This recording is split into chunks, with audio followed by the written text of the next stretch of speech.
Selamat datang di channel SDSG, Sekolah Dasar Sunan Giri Sumber Pucung Malang. Pada video kali ini, Bu Intan Prasasti akan menceritakan pengalaman mengajarnya pada kegiatan Temu Pendidik Nusantara ke-7 yang diadakan oleh Kampus Guru Cikal beberapa waktu lalu. Info lengkap mengenai Temu Pendidik Nusantara bisa cek di deskripsi video ini ya.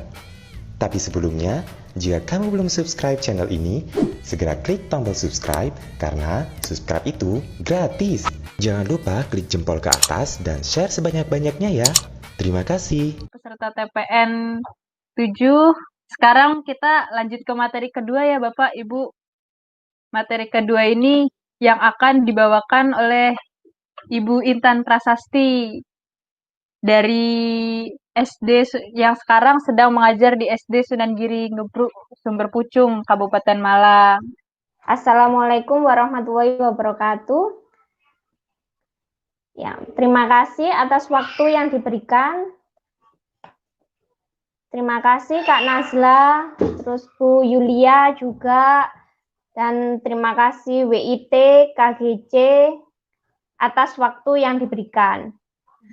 Di sini sharing saja ya Ibu Bapak. Di sini saya akan sharing mengenai motivasi internal dan penggunaan media pembelajaran berupa video untuk meningkatkan keaktifan belajar murid.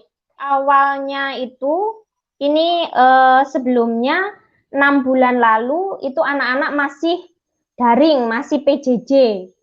Jadi sekolah saya itu mempunyai kesepakatan dengan wali murid dan dengan pihak sekolah, yaitu akan namanya bukan tatap muka, tapi diadakan bimbingan belajar. Bimbingan belajar ini selama 1 minggu, itu pertemuannya 1 hari. Nah, dari situ pada saat anak-anak masuk, itu kan saya berpikir, oh anak-anak ini masuk pertama kali, otomatis merubah kebiasaan yang baru.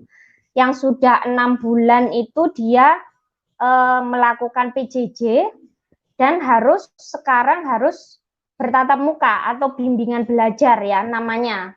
Nah, dari situ saya melihat ada beberapa murid saya ya, itu sebagian besar itu masih perlu adaptasi dan masih belum aktif, ada yang malu, terus ada juga yang kurang antusias, cuma datang itu ya untuk memenuhi datang saja, seperti itu. Dari situ kelihatan, oh anak mana yang belum aktif, terus kelihatan juga yang kurang antusias. Nah, dari situ awalnya kenapa saya memilih judul ini. Tantangannya bagaimana saya harus memahamkan murid akan pentingnya belajar. Jadi saya harus mempunyai strategi cara memahamkan murid, oh dia datang itu tuh tidak lemas ataupun tidak mengantuk, seperti itu tantangannya. Yang saya lakukan, strategi saya yaitu melalui pendekatan dengan berempati. Ya, alhamdulillah saya mengikuti WIT 2020 ya bersama KGC itu saya memperoleh cara-cara yaitu awalnya itu kita harus berempati. Ya, ini sangat penting berempati kepada siswa kita, kepada murid kita. Karena dengan kita berempati, kita mengetahui karakteristik murid satu dengan murid yang lainnya. Oh, misalnya materi satu ini anak bisa menerima. Oh, pelajaran satu ini bisa diterima. Anak yang lainnya belum tentu bisa. Jadi kita harus berempati. Terus selain memanggil anaknya, saya beri reward. Jadi di dalam kelas pada saat tanya jawab itu saya beri reward. Rewardnya itu berupa bintang. Jadi misalnya yang menjawabnya benar, itu saya beri bintang. Nah, dari situ untuk memacu anak-anak bisa aktif di dalam kelas. Terus pada saat PJJ, 5 hari yang PJJ, itu dia juga di grup WA, itu juga ada pertanyaan. Pertanyaan yang dikaitkan dengan pembelajaran, dengan materi, yang mana nanti siswa murid yang menjawab, yang aktif di grup tersebut itu akan mendapatkan bintang. Terus juga saya motivasi internal dengan pujian. Jadi di sini bagaimana HP-nya anak-anak itu tidak hanya untuk game. Tapi caranya pada saat materi, contohnya materi rangka seperti itu. Pada materi rangka, kalau pada saat masuk saya jelaskan, itu ada yang tertarik, ada yang kurang antusias. Nah, dari situ saya manfaatkan HP-nya. Oh, saya membuat video pembelajaran berupa rangka. Jadi saya membuat videonya, saya buat naskahnya. Nah, dari situ pada saat mereka di rumah, ya, pada saat mereka di rumah, saya suruh melihat video tersebut, baru nanti bertemu lagi, nanti saya akan ada refleksi dari mereka melihat video tersebut.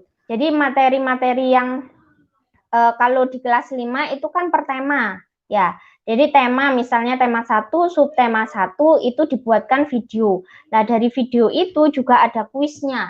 Dari kuisnya tersebut nanti dikomentari. Dari komentari itu terjadilah refleksi. Ketika saya memotivasi internal, selain motivasi internal dengan dirinya individunya, juga motivasi bertanya juga kepada orang tua, seperti Bu Yulia tadi ya. Refleksi Bapak dan Ibu masing-masing. Perbedaannya dari sebelum mendengarkan pengalamannya Ibu Intan ini sama setelahnya, setelah dapat nih sharing-sharing dari pengalamannya Ibu Intan sama murid-muridnya. Bisa mungkin di-share lewat kolom komentar. Ini Ya. tadi selama Ibu Intan menjelaskan, ada komentar dari Ibu Wulan Swadaya. Menjadi inspirasi ketika saya menjadi guru di rumah anak saya yang kelas 5 SD. Iya, harus sabar ya Bu ya, jadi guru di rumah untuk anaknya sendiri. Kemudian ada ini dari Ibu Raffiani. Strategi pembelajaran di masa pandemi ini adalah bagaimana menjadikan pembelajaran yang sederhana, tidak memberatkan, namun tetap bermakna, diawali dengan membuat kesepakatan antara orang tua, guru dengan siswa. Iya, itu Iya, memang awal-awalnya memang ya pusing tadi kata Bu Yulia ya. Soalnya harus memahamkan orang tua juga dan siswa itu. Ya.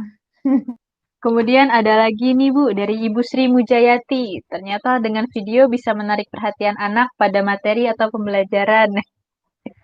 Iya, Ya Ibu. betul. Kemudian Ya, terima ada kasih lagi Bu. dari Ibu Semangat. Ngatmi. Semangat Bu Ya. Intan bisa kita contoh. Terima kasih Ya, banyak terima Ibu. kasih Bu Kantmi. Ini baru pertama kali nih. Ada lagi nih Bu, dari Ibu Mas Ria. Kalau kita tidak melakukan tatap muka, bagaimana cara untuk memberi motivasi ke anak Ibu? Kalau di rumah, terkadang anak kurang percaya kepada orang tua, apalagi anak SD, mereka lebih percaya sama gurunya. Mungkin bisa dijawab Ibu Iya. dengan Iya, kalau pada saat dulu PJJ, itu yang saya lakukan itu saking apa ya? Saking kurang, kalau bahasa Jawa itu kurang serantan, ya. Kurang apa ya? Kurang greget gitu. Orang tuanya saya telepon Ibu. Terus kalau yang dekat ya sama dengan Bu Yulia, protokol kesehatan itu juga saya datangi orang tuanya, terus saya pesani, terus kadang juga ada yang dipanggilkan anaknya lah. Dari situ kesempatan saya untuk menasehati. Ya, jadi kalau PJJ memang kalau saya kurang serantan itu saya telepon. Seperti itu. Anak SD kan rumahnya dekat-dekat juga, jadi terjangkau seperti itu. Iya, betul. Oke, terima kasih Bu Intan, sangat Iya, bermanfaat. terima kasih Bu Mas Ria. Sabar juga ya jadi guru, semoga pandemi ini cepat berlalu, seperti itu. Amin, ya Allah, amin. Ya, terima kasih Kak Nazla, Bu Yulia, Iya, dan terima kasih. guru yang lainnya. Iya, terima kasih juga untuk Bapak dan Ibu peserta TPN 7 yang sudah meluangkan waktunya untuk ikut kelas kemerdekaan hari ini. Oke, ini dari Ibu Sumiati ada tambahan. Yang penting KBM tetap berjalan, harus menjalin hubungan komunikasi yang baik dengan orang tua. Betul, Ya, Bu. betul sekali. Ya, amin. Terima kasih ilmunya, WIT, KGJ, TPN, dan Kak Nazla, Bu Yulia, dan Ibu Bapak Guru. Iya, ini dari Bu Yulia, sepertinya sinyalnya lagi kurang baik. Iya. Dia juga titip Iya. terima kasih kepada teman-teman Bapak dan Ibu peserta TPN 7 juga. Ya, terima kasih banyak. Wassalamualaikum warahmatullahi wabarakatuh. Waalaikumsalam warahmatullahi wabarakatuh.